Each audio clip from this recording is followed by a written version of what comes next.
Í þessu sýnidæmi ætlum við að finna KSP-gildið fyrir blýklóríð þegar við vitum að leysni þess í 20°C heitu vatni er 10,8 grömm per lítra. Það sem ég þarf að byrja að gera er að átta mig á hver leysnin er í mólum per lítra. En ég byrja því að finna mólmassann fyrir blýklóríð, en hann er fundinn með því að leggja saman mólmassann fyrir blý sem er 207,2 grömm per mól og tvisvar sinnum klórin sem er 35,5 grömm per mól, og við margföldum það saman og út úr því fáum við 278,2 grömm per mól. Næsta skref er þá að finna mólmagnið í 10,8 grömmum, en mólmagn er massi deilt með mólmassa sem er þá 10,8 deilt með 278,2. Þetta er þá grömm og hér er með grömm á mól, og þetta gefur mér 3,88 sinnum 10 mínus annað mól. Næst er það að átta sig á því hvernig blýklóríð leysist upp í vatni, en leysnihvarfið fyrir blýklóríð er þá PbCl2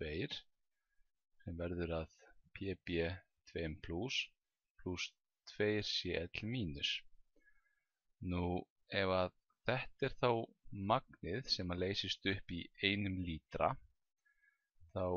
sé ég það að hlutföllin hér eru 1 á móti 1 á móti 2, sem þýðir það að þegar að þetta magn af blýklóríð leysist upp í vatni, þá myndast 3,88 sinnum 10 mínus 2 mól af blýjónum og tvisvar sinnum 3,88 sinnum 10 mínus 2 mól af klórjónum. Styrkur blýjónanna er þá einfaldlega 3,88 sinnum 10 mínus annað mólin, en styrkur klórjóna er tvisvar sinnum það, eða